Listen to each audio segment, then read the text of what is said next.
Be That's cool, man. For us to do like a little, even together, do one together. That would be dope. that would be fine, girl. I'm here for it. But hey, y'all, here's another episode of Bonafide Podcast featuring the one and only Cece Byrom. Yeah. Hey, what's going on? I appreciate you having me. Of course, I had to get one of the Winston-Salem hoop legends, especially in the female department, the female hoopers For aspect of sure. it. Let them know, gotta let them know where it is, what time it is, and For everything. So, how sure. you doing today? I'm doing good. Look, blessed. I'm happy that you reached out. I'm super excited to share any type of light insight, anything I can do on the podcast. I'm here for Yes, hallelujah. God is good all the time. All the time, God is good. So, let's get started. So, Miss Cece, can you tell us, your sports story to how you got to where you are? Yeah, so I started probably when I was around 4 or 5, playing at Reynolds Park. If you know, that's a staple in the community, Reynolds Park Rec. That's where a lot of us grew up. So I started there from about 4 to 10. I started playing AAU with Team Bond with Portia Jones. We were the first Bond team, so that's how we got connected with Portia. From there, we connected with Delaney Rudd. So I played there from middle school to high school to about my graduate, 12th grade year. I graduated from there, ended up going Division 1 to Maryland Eastern Shore. I played, I had a pretty successful career there for 4 years, and then I went on to play in Serbia for a couple years, and then I ended up hurting myself out there. So here I am. Girl, you went to Serbia though, Yeah, overseas. yeah, yeah. Woo! Pretty That awesome must. experience. Is it true about how crazy Serbia is when it comes to their overseas basketball, like the fans and everything? Like, is it It's is it true? it's it's like college basketball on steroids. Like, like they take it very seriously, like super crazy, super hype fans. Like it's a good atmosphere to be in, seriously. Because I only heard about like there's like the two main Serbian teams that they're big rivals. Hmm. Um, the those two teams that in Serbia like they rivals and their fans don't like each other. Like Yeah, you, man. Look, it's dope. I would tell any athlete, if you're trying to play at the next level, whether you make it to the W or to the NBA or whatever, go overseas and experience that. Like that's something I feel like every athlete who say they want to play at the next level should do. for sure. And let's get to it. So, Miss Cece, so my question for you is this first question. You were at Maryland Shore, Eastern Shore, and Hmm. that was they part of the MEAC. If you know what the MEAC is, you know. Yes, one of the So, greatest conferences, in my opinion, one of the greatest conferences. man, so this leads to my question. What would you say are some of the misconceptions when it comes to the MEAC competition for women's basketball? I would say one of the biggest misconceptions is the fact that since we're a mid-major Division 1, we can't compete with the best. Like I really feel like, other teams or Power Fives or whatever the case may be, they may undermine, people that come from the MEAC or even the CAA or the SWAC because they don't play for a Power Five, which is very interesting because even in the WNIT this year, we beat Wake, which is an ACC school, and that's considered a Power Five. So it's like, you know, sometimes they sleep on the MEAC, they sleep on other mid majors. So I feel like that's one of the biggest misconceptions because we don't have maybe the bigs or the bench power that we can't compete with other good teams. Man, I did not know that was them that beat Wake in the WNIT this. Yes, yes, that was Wow, Maryland Eastern Shore. So, that I'm was just like, hey man, when you come to play, you come to play, regardless of what school you go to or where you come from. We all here to do one thing. So it's may the best woman win on that day.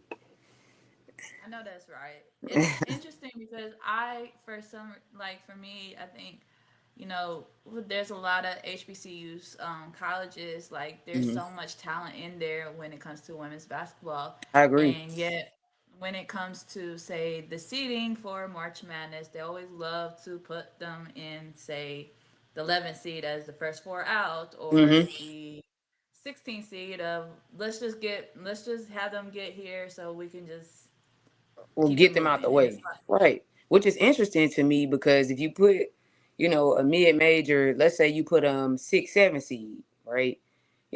There's a possibility that if they had the opportunity, like, cause let's be realistic, you put them up against the Louisvilles who's coming off 11, 12 game winning streak. So you put them against the LSU, South Carolina's, like, come on now, let's, like, we're gonna be realistic. Like, that's a 12, 15 deep roster. You go against a mid major, you got a solid 7, 8 girls, which is cool. But against, another mid major, or against, maybe like a ACC team, you may get that next round. You may make it to that next round. So I just be kind of thinking they just be trying to brush us off, which is cool, because you got people like Diamond Johnson. Shout out to Diamond Johnson coming out of Norfolk State. That's out there competing with the best, going against the girls from the W. So that just goes to show you that it's possible for you to come out of a mid major or come out of the MEAC and still compete with the best. And what's so interesting that a lot of people don't know that the fact that Diamond Johnson went from NC State ACC school transferring to a HBCU MEAC and literally said, "I'm gonna change Norfolk State program," got them to a contender to where they make it to the Mm-hmm. NCAA tournament, and it's like, you gonna go. I think one of the biggest things that a lot of athletes that needs to take away is go where you're gonna be valued Yes, and where you're I able agree. to showcase your talent. Because is the Power Five, like the Division 1, is that everybody's like dream? Yes, of course it Mm-hmm. is. Don't get me wrong, Yes, yes, but absolutely. but are you willing to sacrifice your showcasing your talent to sit on the bench just Mm-hmm. because you want to play for just the name, or do you want to go to a college, whether it's NAIA, JUCO, D2 mid-major, D3, you know and Right. be able to showcase your talent, get your tape, get your film, and also be able to change that culture, change, like, say, that program that is needed. Exactly. So Exactly. I agree. I just feel like when you go to some of those, major schools, ACCs, the SECs, you can kind of get shaded in a way. Like, they don't really use you to your fullest potential. So I didn't want, me personally, I got others, I mean, offers from other colleges, but just based off of the coaching staff, which is also important, based off the coaching staff and how they made me feel wanted, I knew that that was the place for me.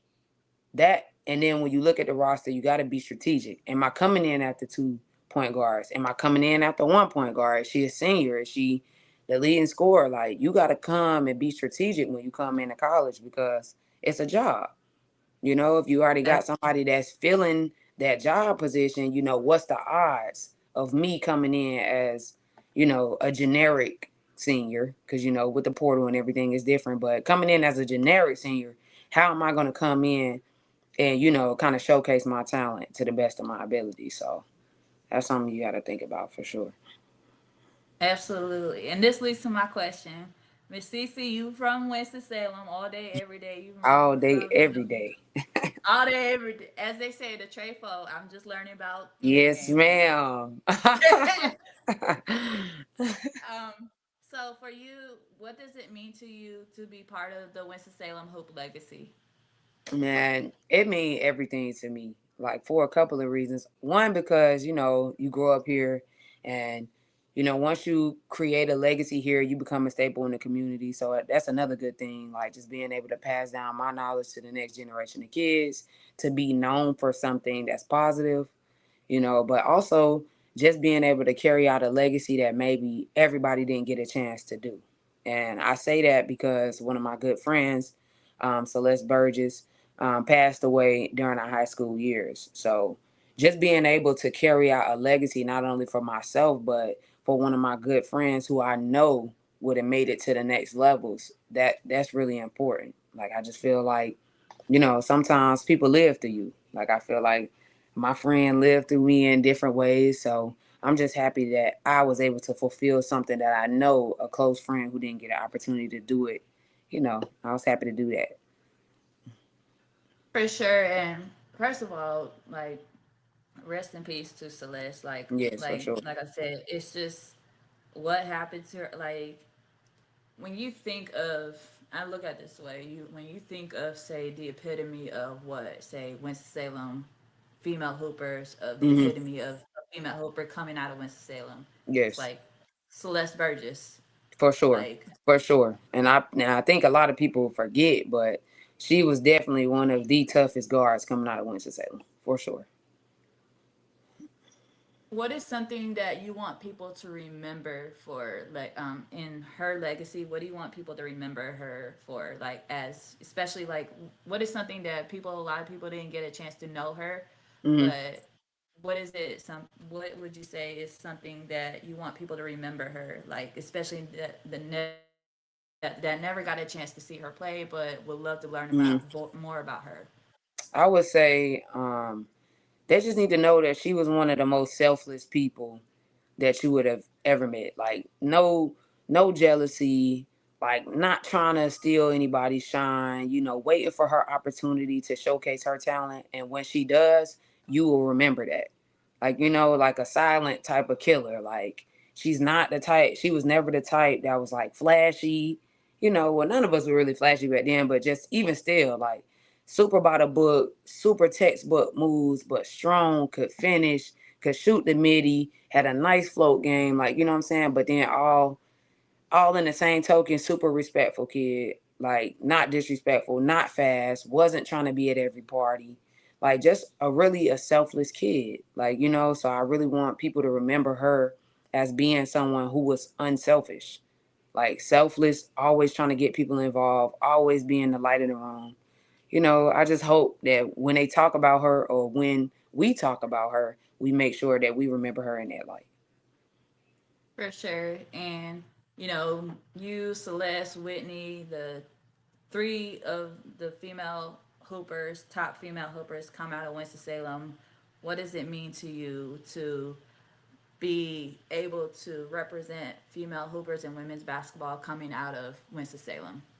It means everything because I get a chance to share my testimony in a way that the next generation could kind of learn and pivot and, kind of like just take my story and create their own story, but understand that there was lessons and there was mistakes that I made on the way, but I still made a way though. I ran into adversity. I ran into difficulty dealing with my own emotions, trying to keep my head held high. I mean, I'm a 5'5" point guard. 5'5" point guard. I really didn't shoot well until I got to college. So 5'5" point guard, only attacking and still trying to find a way to be extravagant enough to go Division 1 and go pro. You know. So I just want people to see like, oh well, there's a possibility that I don't have to be the biggest guard, or I don't have to be a big guard like everybody says now to still get an opportunity to play at the next level. Absolutely. I did not, girl. I didn't know you were 5'5". Five, all the 5'5". That's it. Look, I might be 5'6" on somebody roster though. On It's paper, like, I'm don't. 5'6". It's like, don't let my height fool you. I will slay on the Yes, court, I blow my will nose compete for with you. the best of them every time. And like I may be 5'5", but my game is 6 foot and plus. But Absolutely. my question for you is, the head coach at Walkertown Women's Basketball, and you transitioning from, say, the playing aspect to the coaching. What was Mhm. that transition process like for you, going from playing to now coaching? It was a learning curve. It was a learning curve, and it wasn't easy. Like a lot of people think, especially in a head coaching role, like an assistant coaching role, because I've done both. I've been an assistant coach. I've been under some great coaches as well, but stepping into a head coaching role is a totally different ball game. Like just because you learn a lot about the ins and outs of what you don't see when you're a player. Like, you when you're a player, you only think about conditioning, your work ethic, you going to class maybe, and you showing up for games. But you really don't see on the back end how much your coach does for you as far as game preparation, travel, advocating for you. Because you got to advocate for your athletes, especially your women athletes. You have to advocate. You have to get the things that the men's team are getting or that this team is getting. So just that fight and that avocation. That's really a tough part about it. And then trying to instill certain moral characteristics that you may have into your players. You know, everybody comes from different backgrounds. Everybody don't understand the importance of integrity, the importance of hard work, just the importance of being prompt. Like everybody don't get that. So trying to instill certain things into people who may or may not understand the importance of it it can be a little challenging. But I love it. I love the challenges about it, the goods, the bads, the uglies. You know, I'm starting over with my program right now, so we still in the building phase, but you know, I know how to win. So I'm gonna figure out a way to win with the program that I have. I know that's right. If you need somebody to design your designs for Yes, your, look, yes, I do need that. I do need that. I'm gonna be hitting you up let for me that. know. Hit me up. Yes, And I'm gonna be hitting you up. mind you, it ain't AI Chat GPT. It's actually Yes, nice, well I designed. need original ideas. I got you. Just hit me up. I got you. Okay. Just we gonna discuss and we'll discuss about this after the podcast. Yes, Cause we sure ooh, I will. got some ideas for them. So Okay, okay, bet. so Miss Cece, so I have a question for you. Who would you say would be in your Mount Rushmore for Winston Hoopers, whether it's male or females coming out? Who would you say is in your Mount Ooh, Rushmore? Mount Rushmore. Whoa. Yikes. I Oh, know. female and male hoopers? Either or. Okay. Female hoopers coming out of Winston-Salem. Coming out of You Winston. can include yourself too. Oh, I was going to include me. I'm in there. Hey, I'm in there. Nah, I'm in there. But I know Whitney for sure. I know Whitney for sure. I'm in there. And I'm thinking out of Winston. Guards coming out of Winston. Portia for sure. Portia is definitely in there. And trying to think who else was from Winston. That was girl hoopers. Well, you know, she wasn't. She's from the area, but Paris Key, definitely, definitely put her in there. mm, Paris Key, she from the Piedmont, so you know, that's yeah, I would definitely say Paris was that's one of them ones. that's that's a name that's like you ain't heard in a long, long time. I remember it's Yes. funny. I remember Paris when she was at UNC back in the Mm-hmm. day, and then she got played a little bit at for the Liberty. I remember that Yeah. because I remember people like would buy her jersey. I'm like, woo, okay, all No, right. I remember Paige Paris, Paige High School Paris. I remember. I would never forget my freshman year of high school. We went against Paige at home. And that was like the first time. Well, I seen her play AAU basketball because we played for the same AAU team, but she played on our older girls team. But just me having to compete against her, like going into my freshman year, and she was like a junior, senior. I'm like, whoo, that's something that I aspire to be. Like that's the type of swag, the swiftness that I was trying to get into, you know. So I definitely watched her more, studied her more, as well as Sarah Beal. She coming out of Greensboro too. But those was two guards that I watched from this area that I was like, okay, well I can kind of mimic some of their game and incorporate it into my game too. For sure. What about okay? So we got the female Mount Rushmore. Who would you say is in your the men Hoopers Mount Rushmore from Winston? Male Mount Rushmore for Winston Salem. Well, you know, it's gotta be Harry for sure. That's my boy. Shout Harry, out to Harry. shout out to Harry. Yes, that's my guy. All right, Winston Salem Hoopers. The men's is crazy because Got it's Chris Paul. it's Got a Josh Howard. it's a lot of hoopers in Winston. It's a lot of male hoopers. Josh for sure, Chris for sure, and then who else we got coming out of Winston? You got it's a lot. It's I'm so lot. telling you, I'm like, oh man, because you know, B Chill really not from Winston. He not really from Winston. I will put him in there, but he not really from Winston though. Because then you got to think like ah man, if I can go back, like you got Kendrick Flomo, who was like a tough Shout out to Flomo, please. what? Shout out to. Like, oh my God, before he went through his health situation when he was healthy, oh my goodness. You got him. Talk You about. got the Hanif Bilals, like what? You got the Mikes from North, like it was some tough guards. You got Tone from Parkland, Skrill from Parkland. Bobby was I just crazy too. I just had him Like, on here earlier too. yeah, So like it's a lot of hoopers out of Winston. So I don't know. I'm gonna leave that last one. I'm gonna leave the last one. I'm gonna leave a question mark at that last. man, first of all, shout out to Flomo, Yes, man. it's a very stand up guy, man. One of my childhood friends. Shout out to Flomo. That was one hooper I would have loved to watch, and it's crazy because like that was my classmate at UNCW. And I met him. I was like, but when I got here, everybody's like, you know, Flo? I was like, yeah, but Man, I was like, I never got to see him play. If when that was you one see person, that man play basketball, he was one of the toughest guards in the city. Like in the city, man. I hate that his story happened how it happened, but I would have loved to see him play like all the way healthy at the next level for sure. like I remember hearing the whole thing where he scored like the 48 out of the 50 points. I was like, Yes, he I used to go crazy. He used to go crazy. I would say for the Winston for the female hoopers, Hmm. Winston for my Mount Rushmore, I would say you with Celeste and Porsche. That would be my Okay. Mount. Okay. Okay. Okay. I put Okay. Celeste on here just because like the impact, and I think Yeah. Yes. Yeah, I'm so. telling you, it was definitely giving high because you got a 5'11" guard, got handle, got the three, got the midi. Like she had it all. Like it was hard to guard, hard to guard, and then you couldn't get in her head.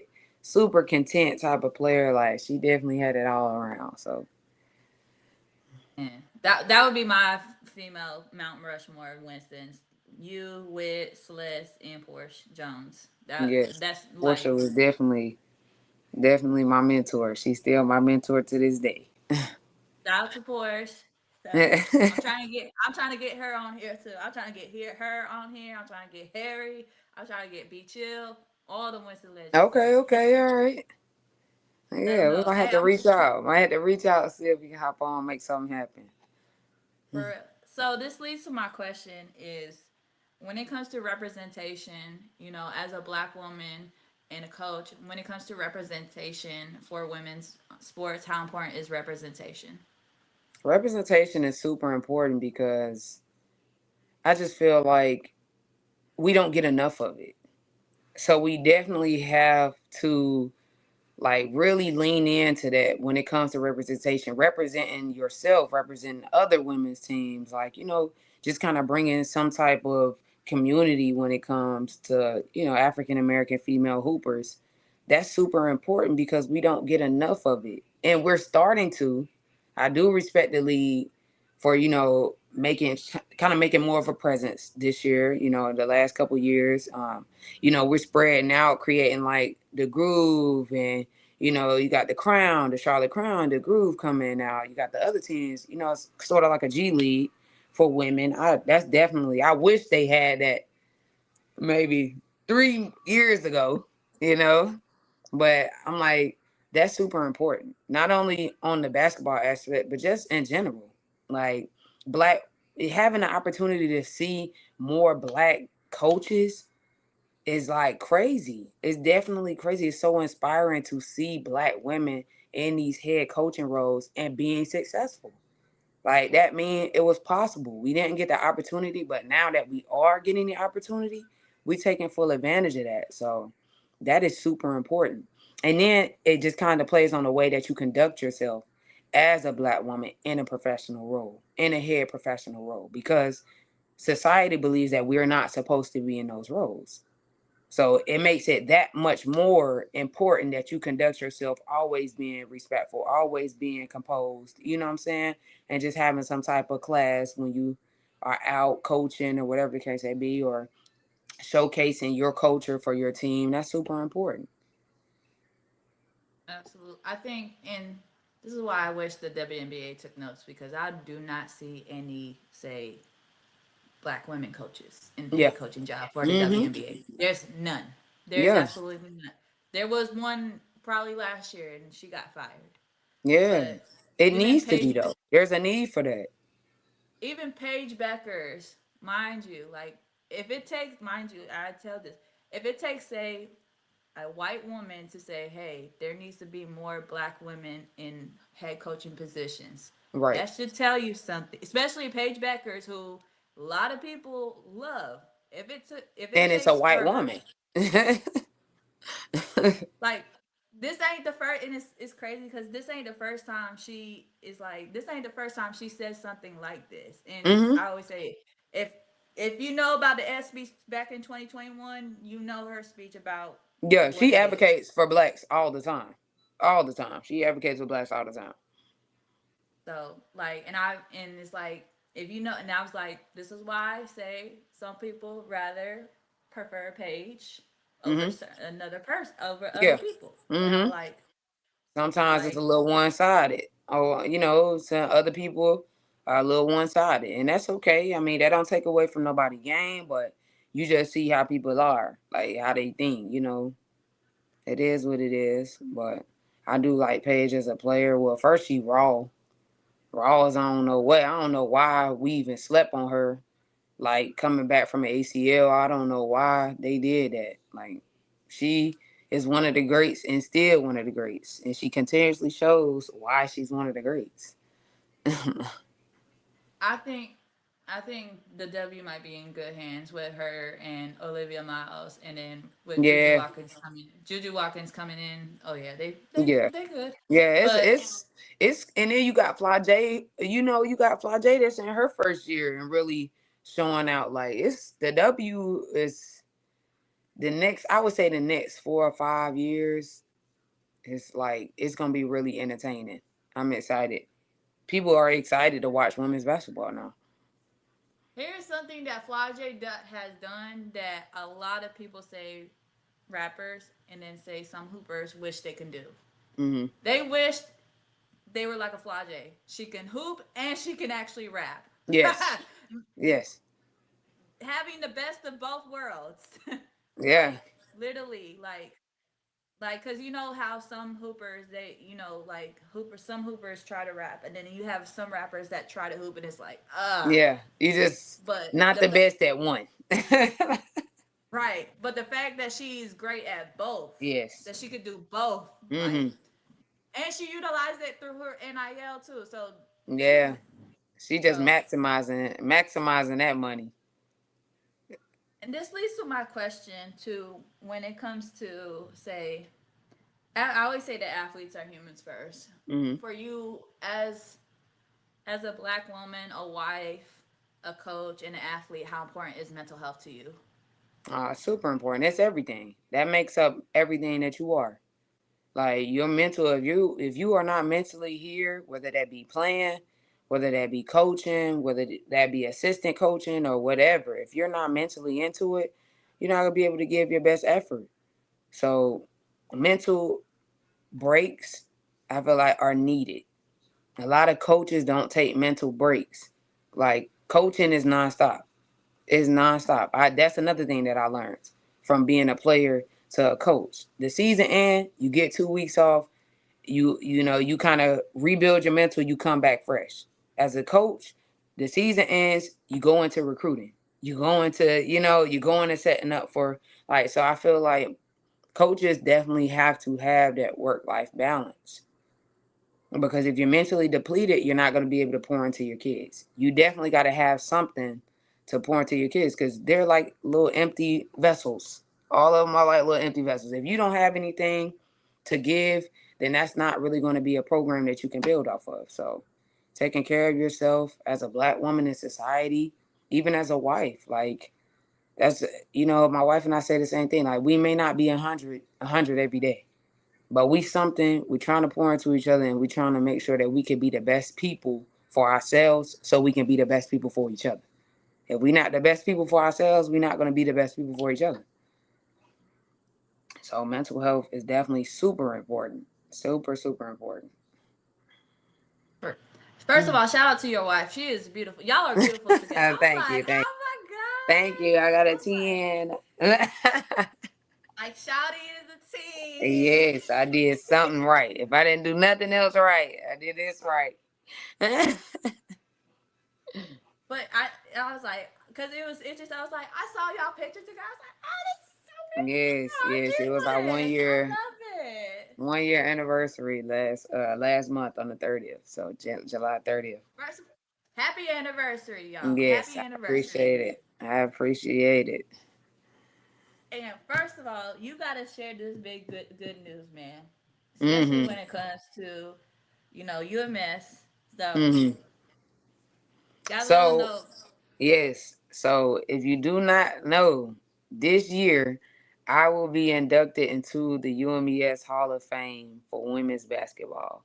Not only that, I am the youngest women's basketball player to be inducted into the Hall of Fame. So I'm super excited. So on November 7th, if you can make it out there, shoot, make it out there. Come out there, turn up, have a good time, man. We're just gonna embrace that moment, man. I feel like that definitely is like giving me my flowers. Like I appreciate that. When I think about all the 6 a.m.s and lifting and tearing my ACL twice, like it just made it worth it. Like that definitely made it worth it for sure. Getting that call was like, wow, well, I definitely sacrificed for something. Come on with it. I gotta bring my shakers out because it's so real. Like, come on with. I would have my big tambourine, but this is the closest little mini tambourines I got. Is these my little setup? Like, look now. First of all, you gotta give yourself your flowers and the applause Mm-hmm. because it is not every day, like you said, women's Yes. basketball Hall of Fame, but the youngest, Youngest the player to do it. youngest Youngest player ever. to do it. Normally people gotta wait 10 years. They said just let's come on. Why not? What's the hold up?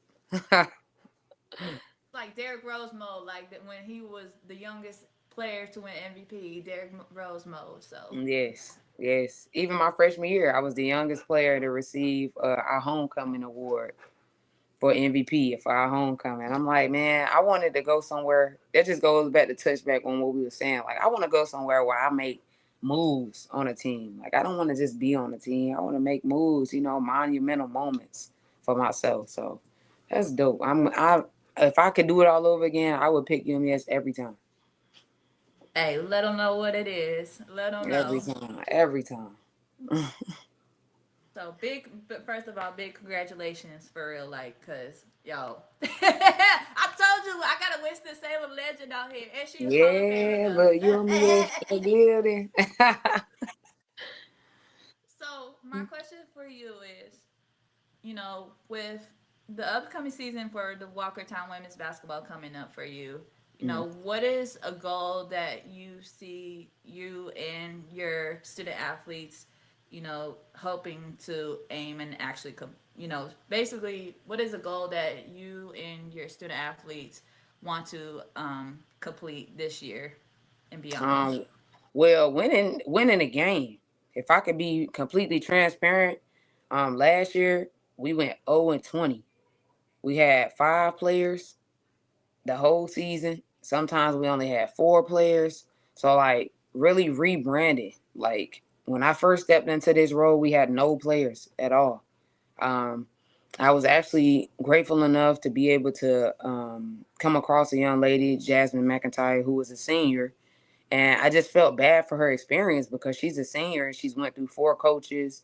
She hasn't had an opportunity to showcase herself, but I marketed her as much as I could, meeting her in this first year, and we were actually able to get her a full ride. So she'll be going to Point Park University on a full ride this year, just based off of that 1 year. So just kind of now that she's leaving, we're literally starting from ground zero. She averaged 25 and 10. It was started from ground zero. So winning a game, they have not won a game in the last 4 years. Not one game.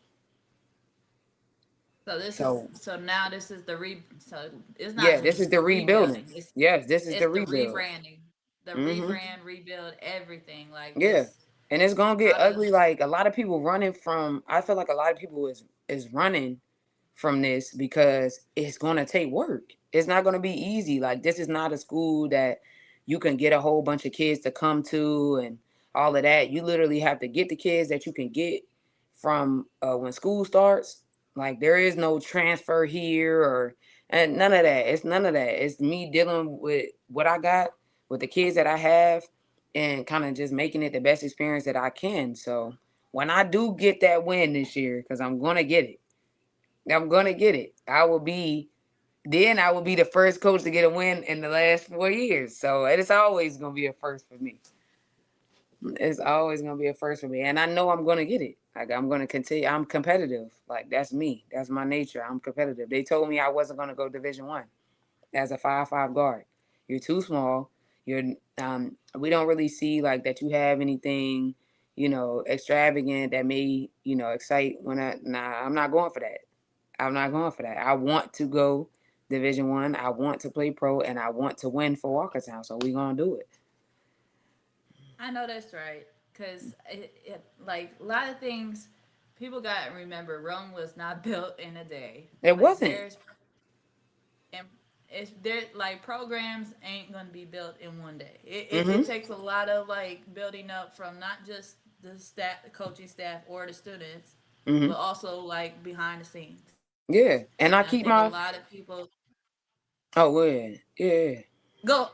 I think Yeah, a no, lot of because people and it's just like I keep my head held high, even though we went 0-20. There's no secret. I don't hide it from people. I don't try to like mask my program and make it something. No, we're 0-20 right now. This is what we have right now. When we lose games, I go shake every coach hand and look them in the eye. Because when I win, I'm gonna shake your hand and I'm gonna look you in the eye too. Like I want people to remember. I still tell my family to come out and see because I want y'all to see how I build this. Like I want y'all to see. I want y'all to be here for the ugly. Cause then when we win, you can be like, wow, she really came and turned this program into something great. Like that's what I want. So I do not make it a secret that we are a losing team right now. It's okay. I'm okay with that. Cause I know that won't be forever. So you are the first person to be very straight blood forward about something like you like. Look now, yeah, it's if no we are it is no secret. It's no because secret.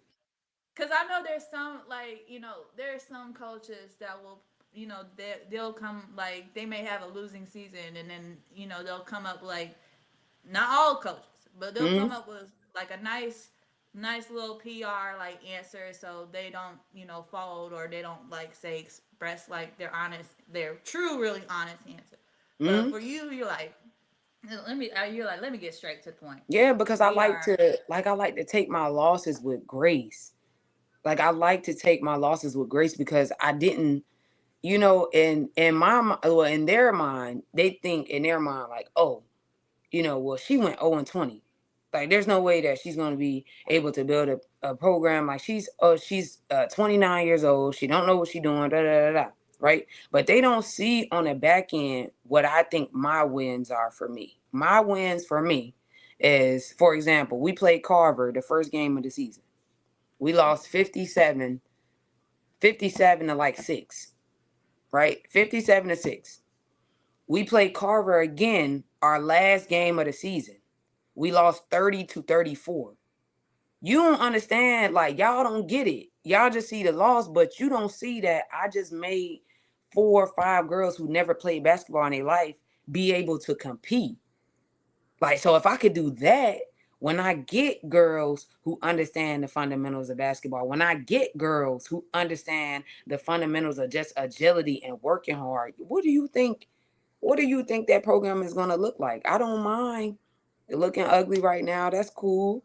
I they think I'm too blunt or whatever case may be. No, I just want you to see how everything works out. That's it. I it's interesting you said 57-6 and then last game 30-34 and it's like that's an improvement right there. You caught up to Right. like Right. it's like that's like improvement. Like you didn't like forget that first loss. It's like that's Mm-hmm. like improvement. Like 30 only losing by 4. I mean Right. That lost means but we're only getting better. We're getting better. We're getting there. It's not like you said, Rome wasn't built in a day. So just know that we have the talent to do it. They just had to learn. That's it. Better let them know, cause let them know about that for sure. I just know some folks ain't ready for those type of conversations. Mhm. Mhm. Some folks I ain't. agree. Some folks. I always say like when you know something so real that will hit to the soul, that's when you know some folks ain't ready for that conversation. So Yeah, that's you true. know. That's true. So, but my question for you is, if there was a word or phrase to describe your journey so far, what would it be? Um, it would be resilience. And I say that because I have been through a lot. Like just my journey for the people that know, me and my journey and how far that I've come, I would just say resilience. Like there have been several times, where I could have just, accepted what society or what other people try to give to me. But I know what I'm worth, I know what I deserve, and I know how hard I work. So I know what type of positions I should be in. I know what type of doors should open, for me. So I just say I just keep pushing, you know. I underwent a surgery in my at the end of my sophomore year. No, the middle of my sophomore year. I was rookie of the year my freshman year. I tore my ACL in the middle of my sophomore year, which was detrimental. I never got hurt, never even twisted an ankle before that injury. So that really, took a toll on my mental. When we talk about mental health, that really took a toll on my mental. But just the fight and just I have to win. I have to beat this. Like ACL is like a mental game because your body, restores itself. But mentally, if you can't beat it mentally, that's why a lot of people don't come back the same. But it's just like I want this. I want this. I want to, finish my legacy here. And I finished the season that year after rehab, still leading scorer, still ending up in the top 10 of every record in the record book. Like I want this. So I would just say resilience. And I hope that other people, when they see me and they know my story, I inspire somebody. That's really it. I just want to inspire somebody. I don't want you to be like me. I just want you to be inspired to do your own journey. Girl, you better resilience might be the word of the year again. I swear, especially on this podcast, because I hear that word every time, either every other time on my podcast or even in post game interviews. I'm like, dang, Hmm. resist, like, Yeah, man, you because got to be. it is so interesting. You mentioned how like, I think the injuries play, injuries playing a part on mental health does not get talked about enough. I think Man. that takes it takes Whew. huge tolls. Like I've never had a ACL injury in a day of my life. I'm gonna knock on my wood, so Yes, I don't knock on experience. it. Knock on But it. because, but to hear like the process of the healing process, the recovery process of an ACL injury, and then having to say you have to start all over and you're walking and running and Yes. everything like that, and then also in any type of injury, waiting and figuring out when are you gonna come back because Hmm. it's like you're not on the schedule of waiting to come back. It's like your body's on the schedule of when it's gonna heal Right. and when it's Right. gonna. That's true. And I think that does not get talked about enough is like how injuries really kind of take a toll on your mental health because like you just said, like your body recovers, it Hmm. restores its stuff, but mentally, like That's the hardest physically, part. like man, like like and then it causes anxiety and also can produce performance anxiety as well to where like Hmm. will I be able to perform the way I used to before Right. this injury or will I be able to say perform worse or perform better and Hmm. stuff. So it's like, oh yeah.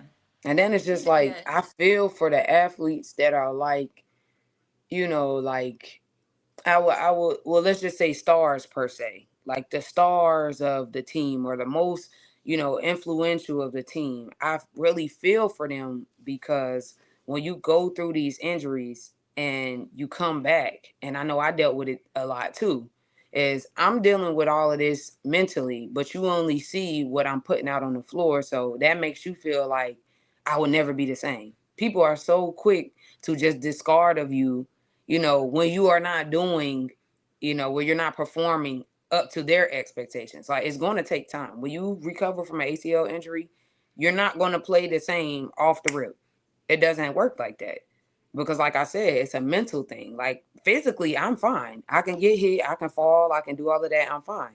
But mentally, I think in my mind, it's like a mental battle. So it's like just having, sometimes fans come up to you like, oh, well, you're not playing the same. That affects your mental too. Because like, you don't know what I just went through during this year or this year and a half or whatever case may be. You don't know what I just went through. So it's like, for you to come and say that, it just kind of, it messes with you, man. I'm telling you, like, I would not wish that on nobody. I would not wish that on nobody.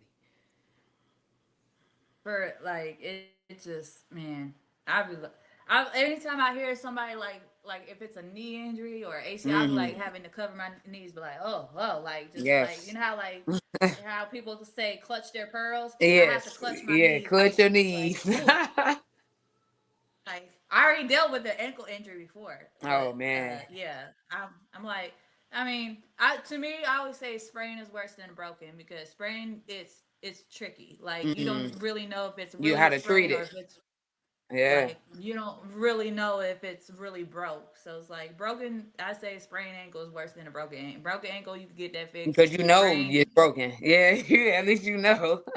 but a sprain is like a sprain is almost like they playing with your mind. Like, is it really hurt? Am I like Oh my I don't. God.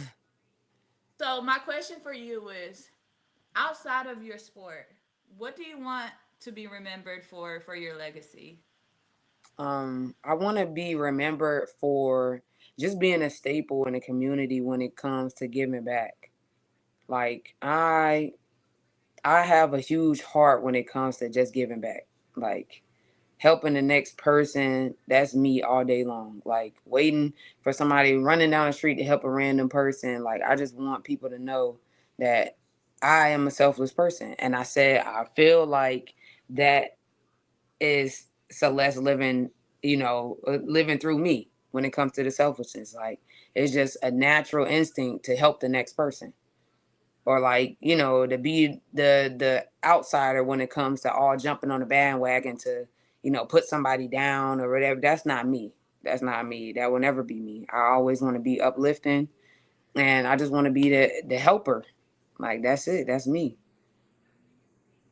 Man, do you know how it's so interesting you mentioned that it is so interesting how quick so many people be so quick to hate on somebody and tear somebody Yes, down like, that's instead not of me. uplifting.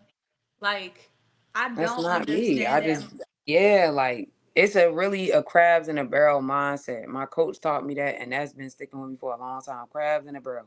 When you get to a certain point in life, and people want you to be better, just not better than them. That's it. They want you to be better, I, just not better than them. So once you become starting to peak, then people start talking about you and bringing up all this stuff. Like, I hate that, because let people get their turn. If it's meant for you, you're gonna get your turn.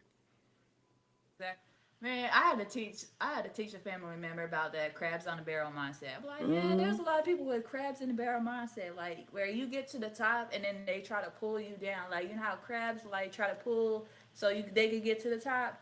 That's Yes. what a lot of people have. Like, and it's Hmm. so to me, I'm like, I never understood the mindset of why should I tear someone down to make myself be uplifted. Right. No, if I know somebody is struggling, I'm gonna make sure they're good. If I know somebody is doing great, let's like take the Let's time to make sure they celebrate. keep doing great. Yeah, let's make them even greater. Why not?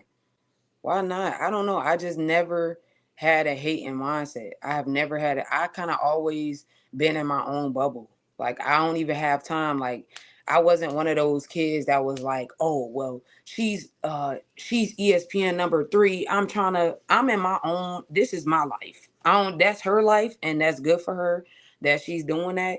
But this is my life, and this is what I got going on, and this is what battles that I gotta figure out. Like, I really don't have much time to focus on anybody else's situation. Like, I'm rich in I say it all the time. I say it to my wife all the time. I'm rich. I got a crib, I got a house, I got a wife, I got a supportive family. I am rich. That's it. Ooh, say loud to folks in the back because I'm telling you. rich does not always equivalent to money. It So doesn't. it's It does not. rich come from like, look, I'm rich because I'm alive. I Yeah. could be I That's could be really it. I could be 6 feet under right now. But I'm yet just it's like I'm still but yet God said he ain't through with me yet. God's still So opening doors for me. He's shutting doors that need to be shut. Like, I'm rich. I'm figuring it out. I'm not saying that my life is perfect because I'm still struggling, still trying to figure out, certain things within myself, mentally, physically, at a coaching standpoint. But I got all the tools and resources that I need to figure that out, though. So, but hey, come on, say yeah, say it louder for those in the back. yeah, Hey, man. I'm already rich in life. That's I got it. a house. I got a house. That's I got it. a wife. I'm rich. The money I'm coming like rich. soon.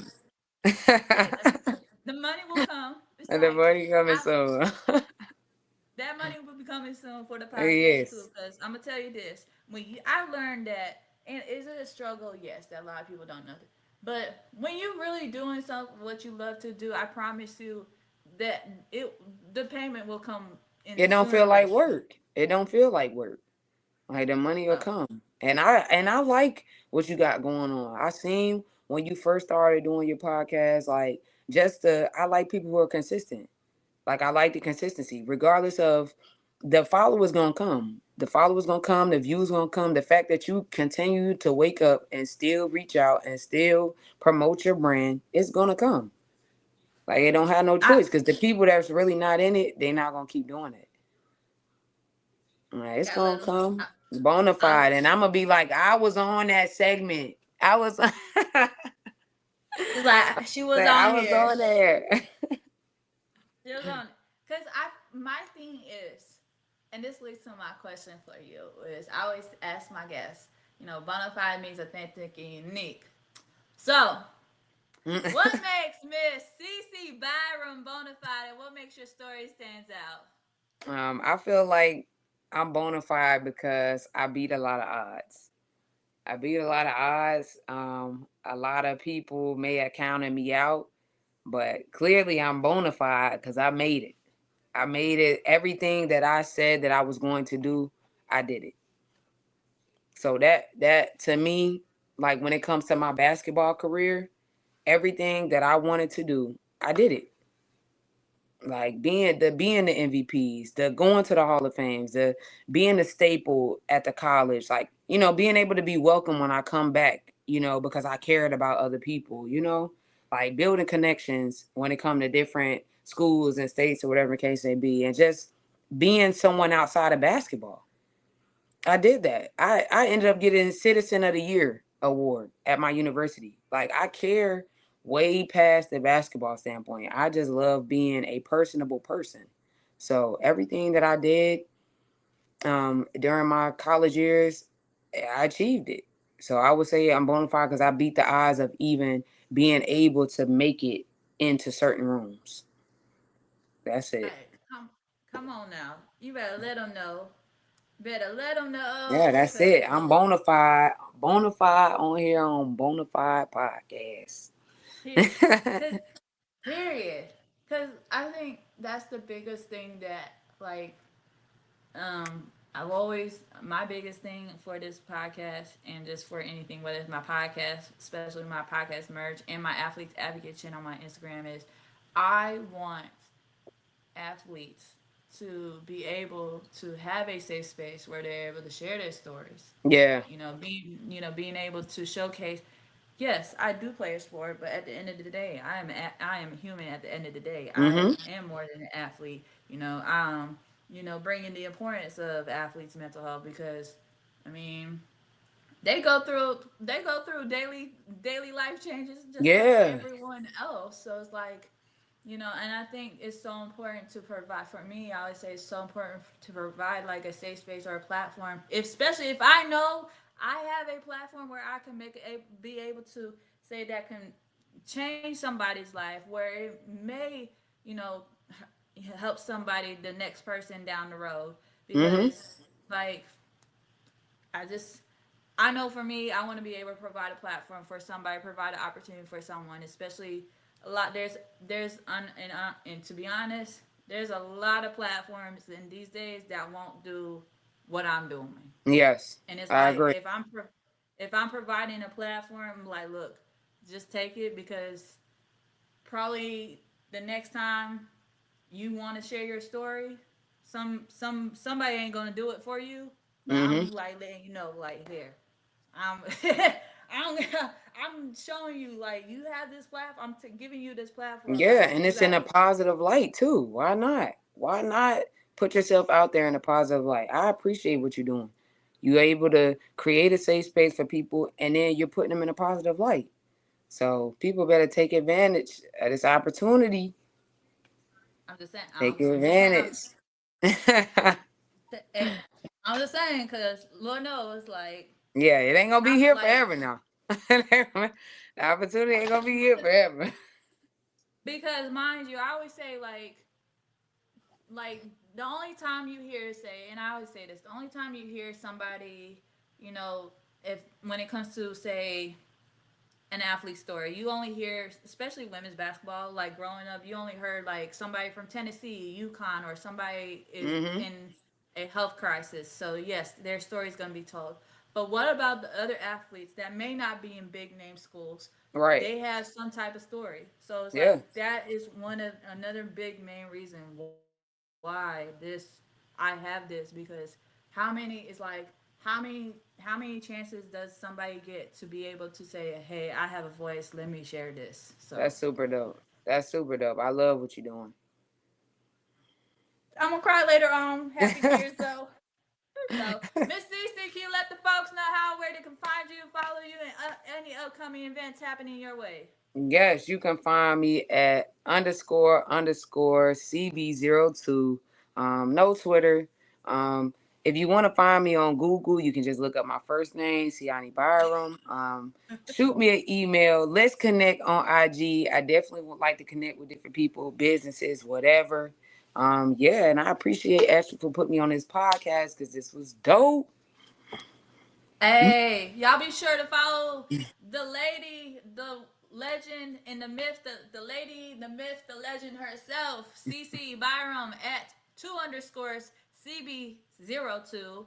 That's And me. be sure to check out Walkertown's women's basketball this season, Check because us she gonna out. make check them out, because We she gonna gonna get make that it first shake. win. She go, she gonna make history, get that first win. She gonna make history. Best believe. Let's do it. And also tune in for November 7th if you in the Maryland area, because the one and only Miss Cece is getting inducted into the UMES Hall of Fame, becoming the Woo, woo, youngest woo. women's basketball player ever to be inducted. So big shout out to that. So be sure to Appreciate check that. out the live replay of Bonafide, her podcast, episode 255, featuring the one and only Cece Byrom. Thank you guys for tuning in. Peace. Peace.